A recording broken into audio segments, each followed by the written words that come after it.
Assalamualaikum anak-anakku santri kelas 4. Bagaimana kabar kalian hari ini? Ustazah harap kalian semua dalam keadaan sehat. Anak-anakku, apakah kalian sudah melaksanakan kegiatan ubudiyah hari ini? Ustazah harap semuanya sudah melakukan aktivitas pada hari ini ya. Nah, untuk jam 8 sampai dengan jam 9 kita akan belajar mata pelajaran tematik. Setelah kemarin kita belajar tentang keberagaman permainan tradisional yang ada di Indonesia, hari ini kita akan belajar tentang keberagaman kain tradisional yang ada di Indonesia. Nah, untuk itu silahkan dipersiapkan buku catatan dan alat tulisnya ya. Pada pembelajaran keempat ini, nantinya siswa diharapkan mampu untuk membedakan antara segi banyak beraturan dan segi banyak yang tidak beraturan. Nah, tujuan yang kedua, siswa mampu menuliskan gagasan pokok dan gagasan pendukung. Nah, untuk tujuan pembelajaran yang ketiga, siswa mampu menemukan contoh-contoh dari sikap persatuan dan Indonesia kaya akan keberagaman kain tradisionalnya. Nah, yang kalian tahu mungkin kain tradisional yang ada di Indonesia itu hanya batik, tapi tidak hanya itu ya nak ya. Kain tradisional yang ada di Indonesia itu ada kain songket, batik dan ulos. Nih kain batik, songket dan ulos. Nah, jenis-jenis kain tersebut merupakan kekayaan budaya bangsa. Jadi kain-kain tradisional yang ada di Indonesia itu juga termasuk pada kekayaan budaya bangsa. Kalian bisa perhatikan di sini ada tiga macam kain tradisional ya nak ya.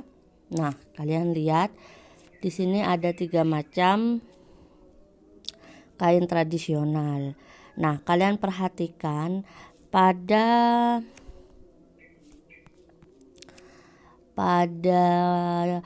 macam-macam jenis kain ini terdapat beberapa pola. Nah, lihat di sini setiap kainnya memiliki pola yang berbeda. Di sini ada yang polanya nih untuk jenis kain yang ketiga ya nak ya. Di sini polanya ada yang berpola segitiga, kemudian ada yang berpola persegi nih ya. Nah, terus untuk yang kedua, untuk jenis kain yang kedua, di sini juga ada polanya. Nah, bisa kalian lihat ada lingkaran, ada persegi. Nah, ini ada persegi. Nah, maka sekarang kita identifikasi dari macam-macam kain ini tidak hanya memiliki tidak hanya memiliki satu pola, melainkan memiliki banyak pola yang mana itu nanti bisa disebut dengan segi banyak. Nah, Ustazah, segi banyak itu apa Ustazah? Nah, ini segi banyak ya. Segi banyak itu dibedakan menjadi 2. Nih. Segi banyak itu dibedakan menjadi 2. Yang pertama, segi banyak beraturan dan segi banyak tidak beraturan.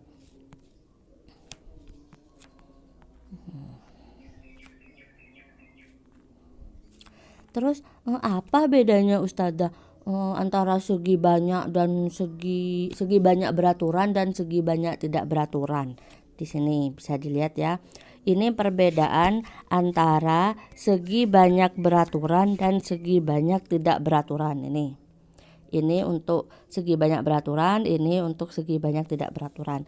Nah, segi banyak beraturan Segi banyak beraturan itu mempunyai seluruh sisi dan sudut yang sama.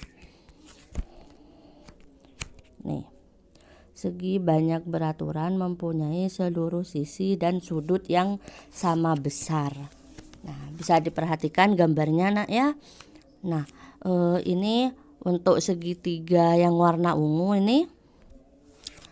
ini bisa disebut segi banyak beraturan karena setiap sisi dan sudutnya itu sama. Ini yang dimaksud sisi ya. Ini yang dimaksud sisi. Terus kemudian ini sudut. Nah, kalian bisa perhatikan, ini kan sisinya ini dan sudutnya ini kan sama. Nah, maka ini termasuk pada jenis segi banyak beraturan karena sisi dan sudutnya itu sama.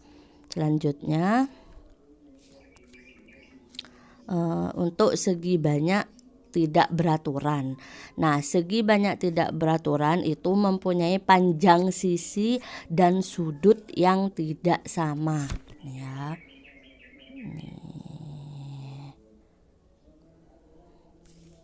Segi banyak tidak beraturan mempunyai panjang sisi dan besar sudut yang tidak sama. Kalian lihat, kalian perhatikan. Nah, berbeda kan dengan tadi gambar yang segi banyak beraturan. Tadi kalau segi banyak beraturan sisi dan sudutnya sama. Nah, ini untuk segi banyak tidak beraturan bisa kalian lihat nih, ini ya sisinya kan ini. Nah, sisinya itu tidak sama panjang. Nah, di sini Ustadzah kasih apa ya? Kasih keterangan ini ini sisi A ya.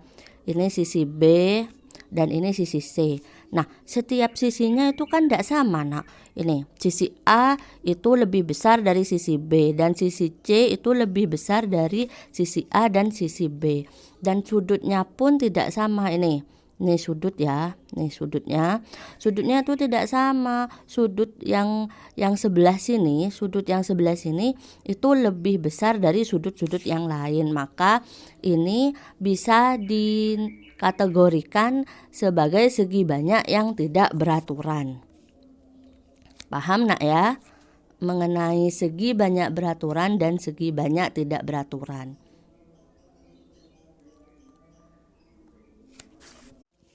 Nah, terus ada yang tanya, Ustadzah, contohnya dari segi banyak beraturan itu apa, Ustadzah?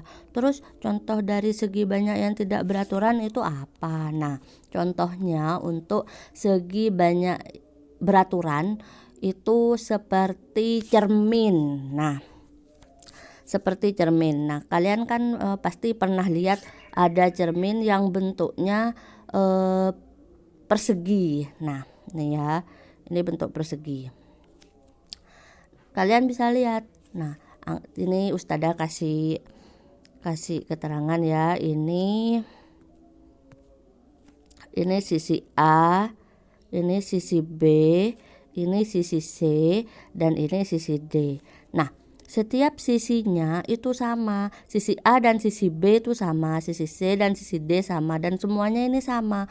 Terus sudut-sudutnya itu juga sama besarnya. Nah, maka cermin itu termasuk pada contoh segi banyak yang beraturan. Untuk segi banyak yang tidak beraturan apa, Ustadzah? Seperti apa gitu kan ya? Nah, contoh dari segi banyak yang tidak beraturan itu seperti layang-layang. Nah, kalian tahu kan layang-layang? Ini Ustadzah gambarkan dulu nak ya. Layang-layang.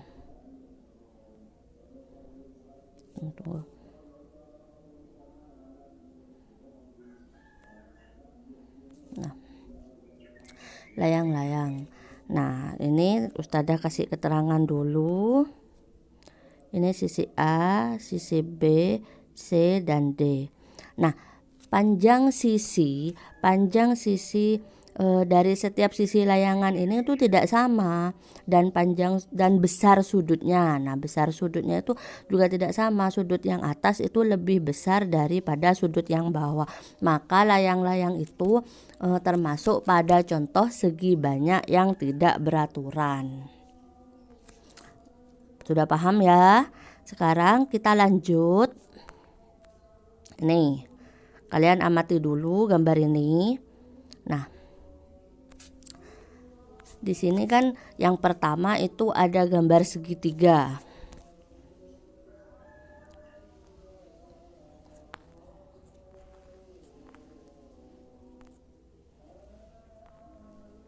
Nah, di sini ada gambar segitiga.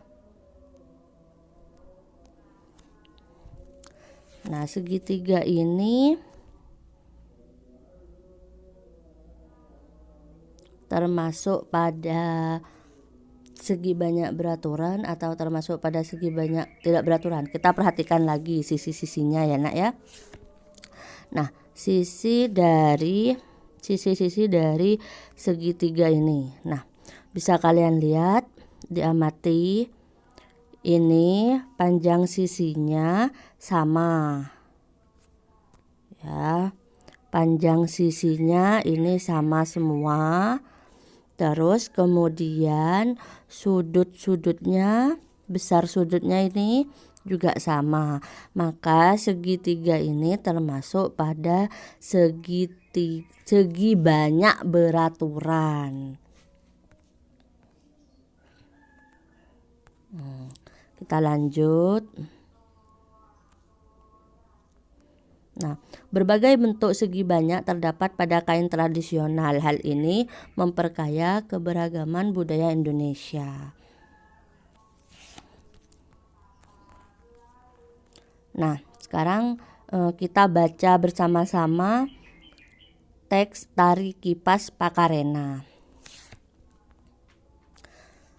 Tari Kipas Pakarena.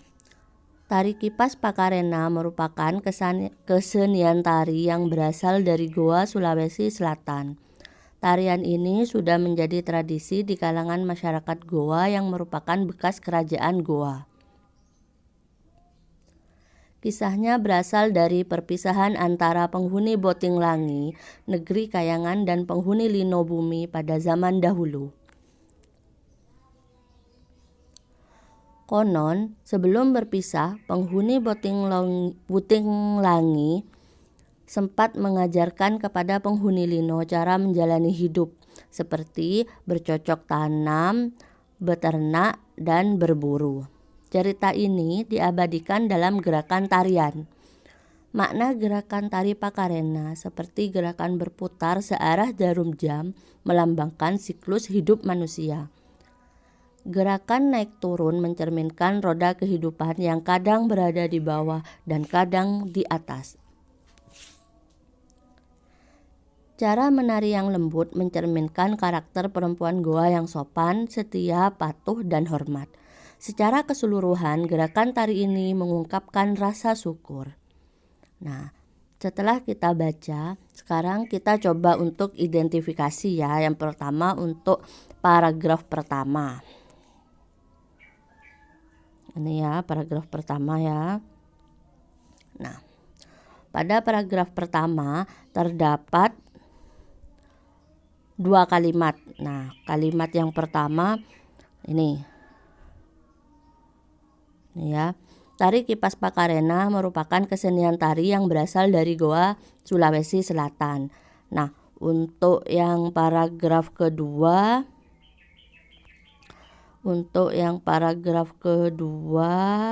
ini. Tarian ini sudah menjadi tradisi di kalangan masyarakat Goa yang merupakan bekas kerajaan Goa.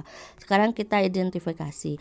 Nah, kita kan kemarin sudah belajar tentang gagasan pokok dan gagasan pendukung. Nah, gagasan pokok itu apa? Kemarin kan kita sudah belajar ya. Gagasan pokok merupakan ide utama yang dibahas dalam suatu bacaan, dapat berupa kalimat inti atau berupa pokok paragraf. Nah, dari paragraf pertama tadi,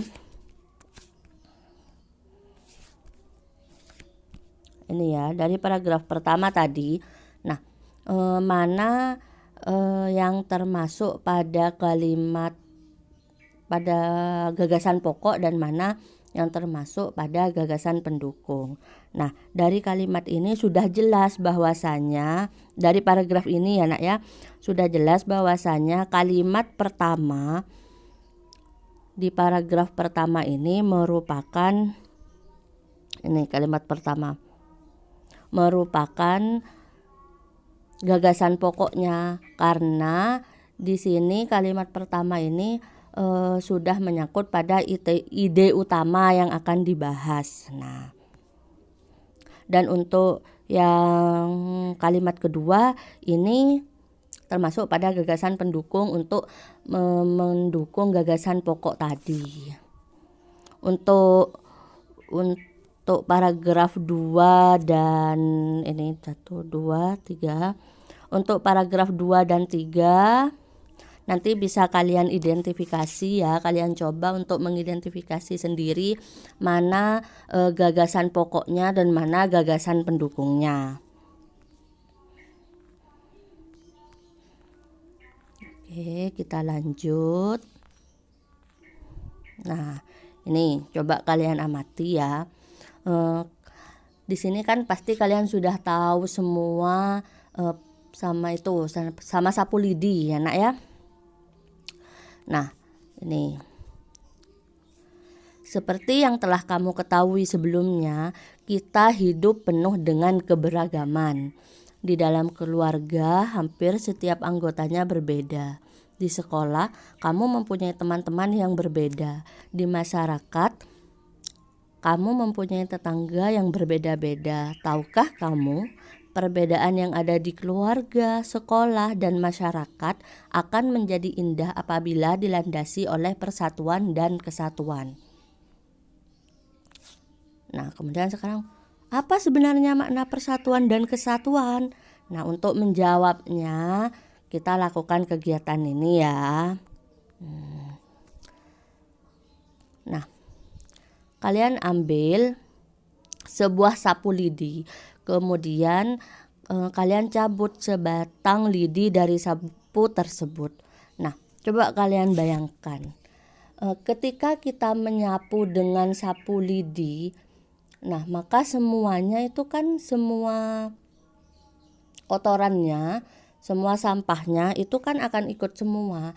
Nah, itu akan berbeda jika kita menggunakan sebatang lidi dari sapu lidi. Jadi cuma menggunakan sebatang gitu. Nah itu apakah sampahnya akan ikut bersih atau tidak? Nah, sudah jelas bahwasanya ketika menggunakan sebatang lidi itu sudah jelas bahwa sampahnya tidak akan bersih. Gimana mau bersih, kan cuma menggunakan sebatang lidi. Nah, akan berbeda jika kita menyapunya itu, membersihkan atau menyapunya itu menggunakan sapu lidi, kumpulan dari, itu kan sapu lidi itu kan kumpulan dari beberapa lidi, terus kemudian diikat menjadi satu. Nah, itu maka jika kita gunakan untuk membersihkan halaman, misalnya membersihkan sampah-sampah yang ada di halaman, nah itu kan akan bersih. Nah, gitu ya. Jadi itu penggunaan sapu lidi itu untuk membersihkan itu termasuk pada contoh persatuan dan kesatuan. Ini penjelasannya ya. Nah, ini penjelasannya. Pada umumnya sapu lidi digunakan untuk menyapu. Bisakah sepasang lidi digunakan untuk menyapu? Nah kan, yang sudah Ustadzah tadi jelaskan, tentu saja tidak. Lidi dapat digunakan untuk menyapu jika terdiri atas beberapa puluh atau ratus lidi yang diikat cukup erat menjadi satu. Nih, dengan menyatukan lidi-lidi dalam satu ikatan akan tercipta kekuatan yang besar. Jadi, persatuan dan kesatuan dapat diartikan kumpulan bagian-bagian yang dipersatukan. Nah, jadi persatuan dan kesatuan itu nih. Jadi, persatuan dan kesatuan dapat diartikan kumpulan bagian-bagian yang dipersatukan. Oke. Hal itu merupakan bukti pentingnya kekompakan dalam mewujudkan persatuan. Dengan demikian, persatuan tidak mementingkan kepentingan sendiri. Persatuan tidak mementingkan kepentingan sendiri atau kelompok, akan tetapi mengutamakan kepentingan umum. Nah, persatuan dan kesatuan itu memberikan manfaat pada kehidupan kita. Yang pertama, manfaat yang pertama, bersatu membuat sebuah keluarga, masyarakat, dan bangsa itu menjadi kuat, ya. Terus manfaat yang kedua apa? Bersatu dan bekerja sama dapat memudahkan dan mempercepat pekerjaan. Terus ada yang tanya, Ustadzah, contohnya dari persatuan dan kesatuan itu apa Ustadzah? Nah, gitu ya. Salah satu contoh untuk persatuan dan kesatuan itu adalah gotong royong. Nah, gotong royong. Apakah kenapa gitu ya? Kenapa gotong royong itu dapat dikategorikan salah satu perilaku persatuan dan kesatuan? Karena gotong royong itu merupakan suatu kegiatan yang dilakukan secara bersama-sama dan bisa memudahkan serta mempercepat pekerjaan. Jadi gotong royong itu termasuk pada perilaku atau kegiatan yang mencontohkan persatuan dan kesatuan. Oke, lanjut ya nak ya. Nah, itu sudah. Itu cukup untuk pembelajaran keempat ya. Nah, nanti setelah kalian menyimak video ini, kalian bisa mengerjakan tugas-tugasnya itu sebagai tugas 4. Jangan lupa tugasnya kalian tulis di kertas folio bergaris. Terus untuk catatannya, nanti kalau kalian mau catat penjelasan dari Ustadzah, kalian bisa catat di buku catatan kalian ya. Ustadzah akhiri. Assalamualaikum warahmatullahi wabarakatuh.